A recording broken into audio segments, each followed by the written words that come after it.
નમસ્કાર, આપ જોઈ રહ્યા છો સ્પાર્ક ટુડે ન્યૂઝ. સુરતમાં રોકડ આપી અને અમેરિકન ડોલરમાં રોકાણ કરવાના નામે છેતરપિંડી કરનાર બે ઇસમો ઝડપાયા છે. લોકોને 300 થી 1000 અમેરિકન ડોલર રોકશે તો 54 દિવસમાં ડબલ કરવાની લાલચ આપતા હતા. સોશિયો સર્કલ ખાતે દુકાન ખોલી રોકડ નાણાં લઈ લિંક આપી તેમાં રોકાણ કરાવતા સાયબર ક્રાઇમે બાતમીના આધારે રેડ કરી નીરજસિંહ અને અજયસિંહને ઝડપી પાડ્યા. આ બંને આરોપીને રોકાણની રકમના 1.3% કમિશન મળતું. પોલીસે રેડ કરી આ દરમિયાન 25 જેટલા લોકો રોકાણ કરવા આવ્યા હતા. સાયબર ક્રાઇમ પોલીસે તપાસ કરતા અલાઉદ્દીન અને ઇમરાન નામના માણસોએ આ લોકોને કામ આપ્યું હતું. સાયબર ક્રાઇમ પોલીસે અલાઉદ્દીન અને ઇમરાનને શોધવાની તજવીજ હાથ ધરી છે.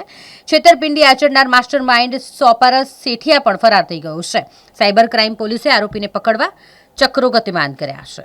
સુરત શહેર સાયબર ક્રાઇમ સેલ ને ખાનગી બાતમી આધારે ખબર પડી કે સોશિયો સર્કલમાં ભાટિયા કોમ્પ્લેક્સમાં એક દુકાન ચાલે છે અંશ એન્ટરપ્રાઇઝીસની નામથી, અને એની આડમાં એ લોકો એક બીજી વેલ્થ શેરિંગ નામની કંપની ચલાવે છે.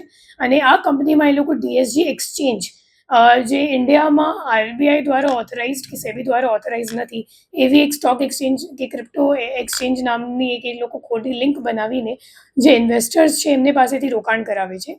અને ઇન્વેસ્ટર્સને એવો લાલચ આપવામાં આવે છે કે તમે 300 થી 1000 સુધીનો અમેરિકન ડોલરનું ઇન્વેસ્ટમેન્ટ કરશો તો તમને 54 દિવસમાં તમારો જે પૈસો છે એ ડબલ થઈ જશે.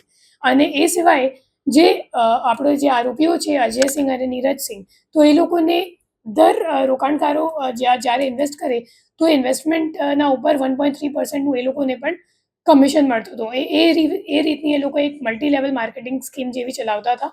અને જેટલા પણ રોકડ રૂપિયા એ લોકોને મળતા હતા ઇન્વેસ્ટર્સ પાસેથી, તો એ લોકો એક સોપારસ સેઠિયા કરીને બીજો આરોપી છે જે આ નાસ્તો કરતો છે હાલ, તો એમને એ લોકો હવાલા મારફતે મોકલતા હતા.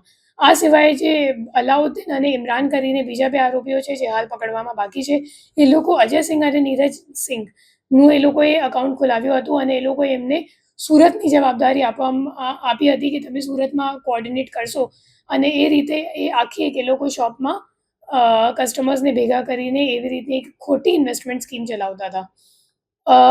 હું મતલબ પબ્લિકને, નાગરિકોને અપીલ કરવા માગું છું કે અગર તમને કોઈ પણ એવી રીતની અનઓથોરાઇઝ એક્સચેન્જ ખોટી લિંકો અગર મળે અને સામેવાળા તમને એક શું કહેવાય સસ્પિશિયસ લિંક આપે અને એમને કહે કે તમને અહીંયા ટ્રેડિંગ સિગ્નલ આપવામાં આવશે અને એ રીતે તમે ઇન્વેસ્ટ કરશો, તો એવી બાતોમાં આવતા નથી.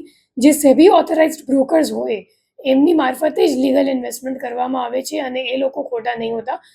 બીજા જે આવી લિંક એ લોકો મોકલે છે અને સંદિગ્ધ લાગે છે તો એ બધા મોટા ભાગે છેતરપિંડીના હોય છે. અને આગળ જઈને તમે કદાચ 2-3 મહિના સુધી એ લોકો રિટર્ન આપશે અને પછી રિટર્ન આપવાનું બંધ કરી નાખશે અને તમારો આખો પૈસો લઈને પછી નાસી જશે અને તમને ત્યારે ખબર પડશે કે તમારી સાથે છેતરપિંડી થઈ ચૂકી છે.